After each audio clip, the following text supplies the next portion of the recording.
24শে August 2001 Atlantic মহাসাগরের মাঝখানে ৩৯,০০০ foot উচ্চতায় ৩০৬ জন মানুষ নিয়ে একটি বিমান হঠাৎ নীরব হয়ে গেল। দুটি শক্তিশালী ইঞ্জিনই বন্ধ। অন্ধকার সমুদ্রের ওপর শুধু হাওয়ার সাথে লড়াই করে এগিয়ে চলেছে একটি ধাতব দৈত্য। এ যেন কোনো অদৃশ্য শক্তির অভিশাপ, কিন্তু এর আসল রহস্য অলৌকিক নয়, যান্ত্রিক। এক অদৃশ্য ক্র্যাক যা কেউ দেখতে পায়নি। 20 আগস্ট 2001 ফ্লাইটের 4 দিন আগে টরন্টো পিয়ারসন এয়ারপোর্টের মেইনটেনেন্স হ্যাঙ্গারে দাঁড়িয়েছিল সিজিটস, এই 2 বছরের নতুন এয়ারবাস A330/243 তার 10,000তম ফ্লাইট আওয়ার সম্পূর্ণ করেছে। কিন্তু যখন রুটিন চেক হয় বিমানটির, তখন ফিল্টারে পাওয়া যায় কিছু অদ্ভুত ধাতব চিপস অয়েল। এটি ছিল ইঞ্জিনের সমস্যার ইঙ্গিত, কিন্তু কোথায় টেকনিশিয়ানরা খুঁজে পেলেন না। তাই সিদ্ধান্ত নেওয়া হলো পুরো ডান ইঞ্জিনটাকেই বদলে দেওয়া হবে। রোলস রয়েস সার্ভিস বুলেটিন অনুযায়ী হাইড্রোলিক পাম্প রিপ্লেসমেন্টের সময় বিশেষ সাবধানতার প্রয়োজন, কিন্তু সেই রাতে কম্পিউটার সিস্টেম ম্যালফাংশনের কারণে সার্ভিস বুলেটিনের সম্পূর্ণ নির্দেশনা দেখাই হয়নি। সেই দিন ছিল weekend shift, quality control inspector উপস্থিত ছিলেন না।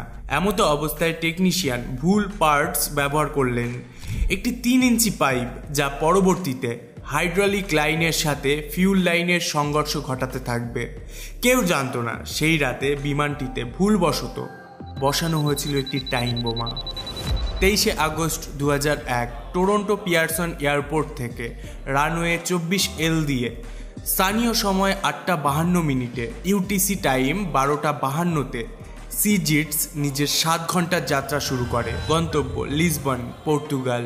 প্লেনটিতে ছিল 293 জন যাত্রী, 13 জন ক্রু মেম্বার, মোট 306 জন। অধিকাংশ যাত্রী ছুটির পর পর্তুগাল ফিরে যাচ্ছেন, অনেকে আবার ইউরোপ ভ্রমণের জন্য যাচ্ছেন।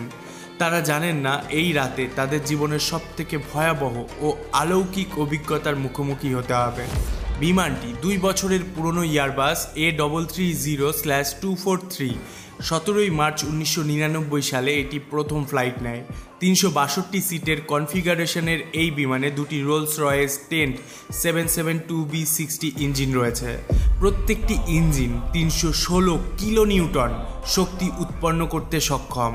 এদিকে ককপিটে 48 বছর বয়সী ক্যাপ্টেন রবার্ট পিশে ছিলেন। তার ছিল 16,800 ফ্লাইট আওয়ারের অভিজ্ঞতা, যার মধ্যে 796 ঘন্টা এই A330-তে। কিন্তু তার একটি অন্ধকার অতীতও ছিল। 1983 সালে গাঁজা পাচারের জন্য তার 5 বছরের সাজা হয়েছিল, যার মধ্যে 16 মাস তিনি জেল খেটেছিলেন। 1986 সালে মুক্তি পেয়ে আবার ফিরে এসেছিলেন পাইলটিংয়ে। জেলে থাকাকালীন তিনি পড়াশোনা করেছিলেন এরোডাইনামিক্স নিয়ে, যার ফলে তার বিশেষত্ব ছিল গ্লাইডিং। পিশের পাশেই বসেছিলেন ফার্স্ট অফিসার ডার্ক ডিজাগার, মাত্র 28 বছর বয়স, 4,800 ফ্লাইট আওয়ার এবং 386 ঘন্টা A330-র অভিজ্ঞতা। ডিজাগার ছিলেন তরুণ, উৎসাহী, কিন্তু এখনও অনভিজ্ঞ দুর্যোগ ব্যবস্থাপনায়। টেক অফের সময় বিমানে ছিল 46.9 টন জ্বালানি, নিয়মের চেয়ে 4.5 টন বেশি। এই অতিরিক্ত জ্বালানি নিয়ে যাওয়া হয়েছিল সাবধানতা হিসাবে, কারণ আটলান্টিক ক্রসিংয়ে আবহাওয়া পরিবর্তন হতে পারে। কিন্তু আরও জ্বালানি মানে আরও ওজন মানে কম গ্লাইড রেশিও। ফলে যদি ইঞ্জিন বন্ধ হয়ে যায়, তাহলে বিমান নির্দিষ্ট দূরত্ব অতিক্রম করতে পারবে না। বেশি জ্বালানি নিরাপদ, কিন্তু একই সাথে ঝুঁকিপূর্ণ। যাত্রা শুরুর প্রথম 4 ঘন্টা একদম স্বাভাবিক, আবহাওয়াও ভালো, তাই যাত্রীরা ঘুমিয়ে পড়ছিল অধিকাংশই। কেবিনে পরিবেশিত হচ্ছিল রাতের খাবার। ফ্লাইট অ্যাটেন্ডেন্টসরা ব্যস্ত সার্ভিসে, কয়েকজন যাত্রী সিনেমা দেখছেন, কেউ বই পড়ছেন। ককপিটে পাইলটরা রুটিন রেডিও কমিউনিকেশন করছেন সান্টা মারিয়া ওশান্টিক কন্ট্রোলের সাথে। NAT মানে নর্থ আটলান্টিক ট্র্যাক অনুসরণ করে এগিয়ে চলেছে বিমান। কিন্তু এই স্বাভাবিকতার আড়ালে ইঞ্জিনের গভীরে একটি মাইক্রোস্কোপিক ক্র্যাক ধীরে ধীরে বড় হচ্ছে, প্রতিটি ভাইব্রেশনে, প্রতিটি প্রেশার চেঞ্জে। এগিয়ে যাওয়ার আগে আপনাদেরকে জানিয়ে রাখি, প্লেনটি এখন ইউটিসি টাইম জোনে প্রবেশ করেছে, তাই এখন থেকে আমি সময় ইউটিসি অনুযায়ী উল্লেখ করব। ভোর 4:38। ফ্লাইটের 3 ঘন্টা 46 মিনিট পর ডান ইঞ্জিনের ফুয়েল লাইনে 3 ইঞ্চি লম্বা ক্র্যাক তৈরি হয়। জ্বালানি ঝরতে শুরু করলো প্রতি সেকেন্ডে। কিন্তু এই লিক কেউ দেখতে পারছিল না, দেখতে পাওয়ার কথাও না। অন্ধকার রাতে 39,000 ফুট উচ্চতায় বাতাসের গতিতে জ্বালানি তাৎক্ষণিক বাষ্প হয়ে যাচ্ছে। কোনো ধোঁয়া নেই, কোনো আগুন নেই, কোনো গন্ধ নেই। ফুয়েল ফ্লো ইন্ডিকেটরে দেখা যাচ্ছে স্বাভাবিক কনজামশন, কারণ ইঞ্জিন এখনও সচল। লিকের পরিমাণ ইঞ্জিনের কনজামশনের তুলনায় অপেক্ষাকৃত কম, তাই ক্যাম্প সিস্টেম কোনো সতর্কবার্তা দিচ্ছে না। প্রায় 25 মিনিট ধরে এই অবস্থা চলল। 25 মিনিট পর 500 থেকে 600 কেজি জ্বালানি হারিয়ে গেল নীরবে। ভোর 5:03, লিক শুরুর 26 মিনিট পর ক্যাপ্টেন পিশে লক্ষ্য করলেন ক্যাম্প ডিসপ্লেতে অদ্ভুত রেটিং। বাম engine oil temperature 110 degree Celsius, যেটা স্বাভাবিক। অয়েল প্রেশার 80 PSI, এটাও স্বাভাবিক। ডান engine oil temperature 65 degree Celsius, অস্বাভাবিক কম। অয়েল প্রেশার 150 PSI, অস্বাভাবিক বেশি। এই অস্বাভাবিক রিডিং আসলে ফুয়েল লিকের পরোক্ষ প্রভাব ছিল। অতিরিক্ত কোল্ড ফুয়েল হিট এক্সচেঞ্জের মধ্যে দিয়ে প্রবাহিত হওয়ার কারণে অয়েল ঠান্ডা হয়ে যাচ্ছিল। কিন্তু পিশে ভাবলেন এটা হয়তো ফলস রিডিং। তিনি মন্টেরিয়ালে এয়ার ট্রানজিট মেইনটেনেন্স কন্ট্রোল সেন্টারের সাথে যোগাযোগ করলেন। সেখান থেকে বলা হলো পরিস্থিতি মনিটর করতে। এদিকে বিমানের অটোমেটিক ফিউল ম্যানেজমেন্ট সিস্টেম নিজের মতো কাজ করে যাচ্ছিল। ট্রিম ট্যাঙ্ক থেকে জ্বালানি হস্তান্তরিত হতে লাগলো মেইন ট্যাঙ্কে, যা স্বাভাবিকের চেয়ে অনেক আগে শুরু হয়েছিল। কিন্তু এই ব্যাপারটা পাইলটের নজরে আসেনি, কারণ তারা ব্যস্ত ছিল অয়েল প্রেশার অ্যানোমালি নিয়ে। ক্যাম্প সিস্টেম শুধু টেক্সট বেসড ওয়ার্নিং দিতে পারত, ভিজুয়ালি এটি দেখাতে পারতো না যে ফিউল লিক হচ্ছে। এটি ছিল A330 একটি ডিজাইন লিমিটেশন।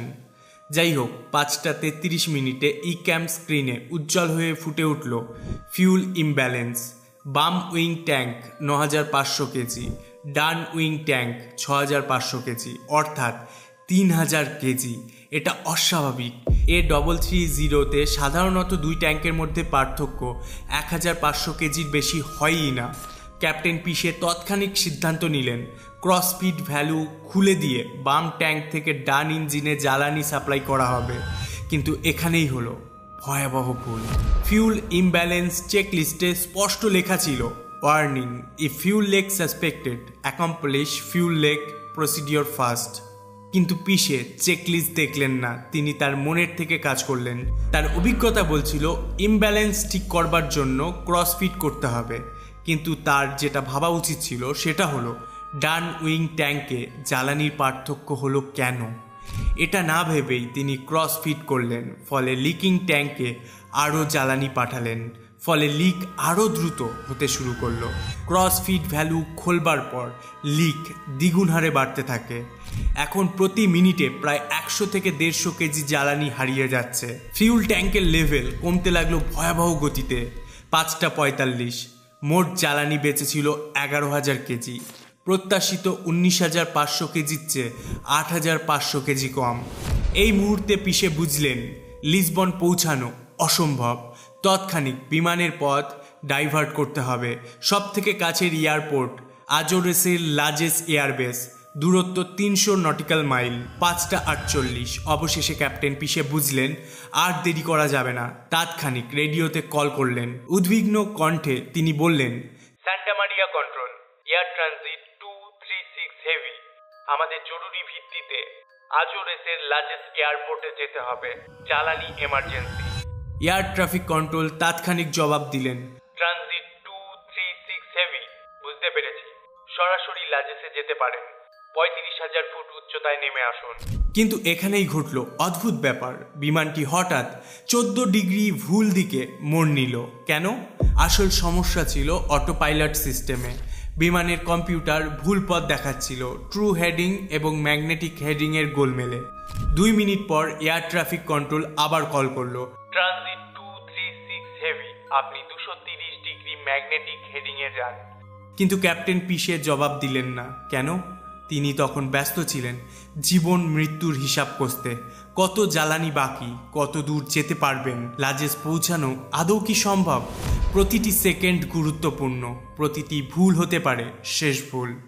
ক্যাপ্টেন পিশে এবার চূড়ান্ত চেষ্টা করলেন। ফ্লাইট অ্যাটেন্ডেন্টদের বললেন, জানলা দিয়ে তাকিয়ে দেখুন বিমানের বাইরে কিছু অস্বাভাবিক দেখা যাচ্ছে কিনা।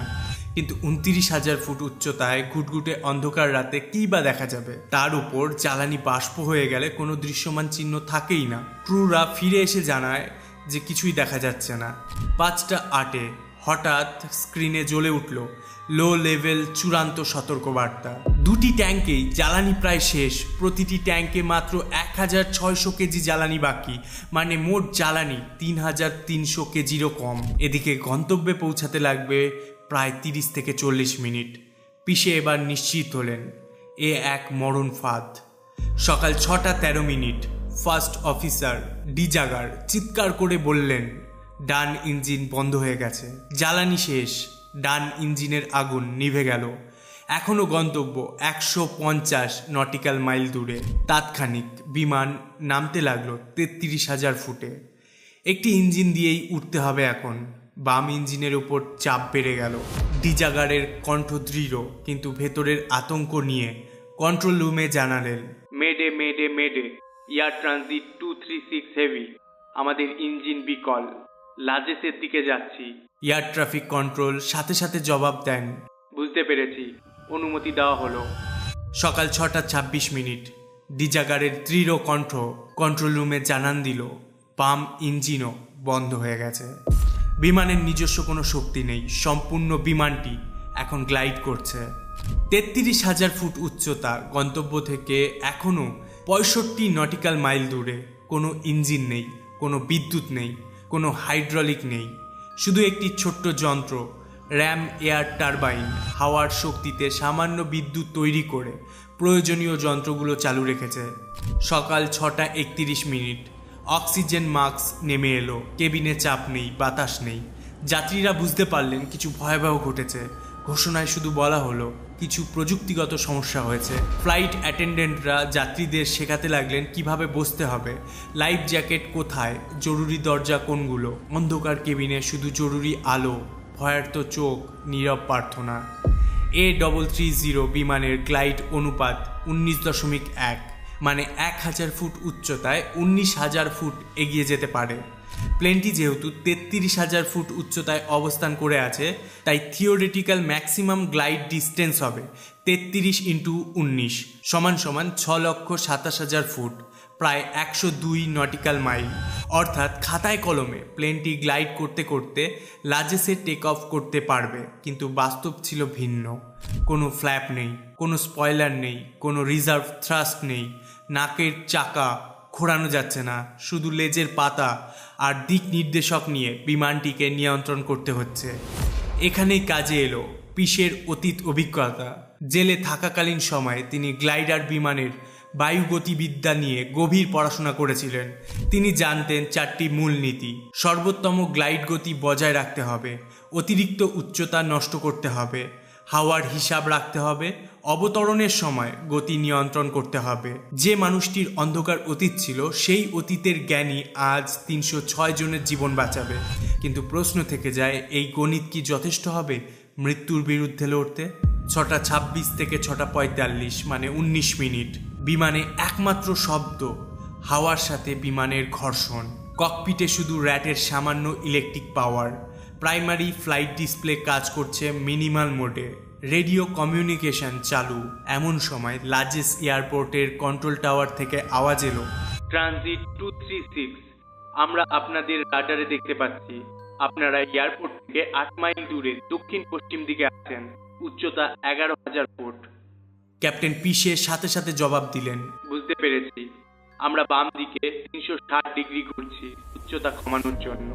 এই 360 ডিগ্রি ঘোরা এবং SOA ঘোরাটা ছিল এক অসাধারণ পাইলটিং কৌশল।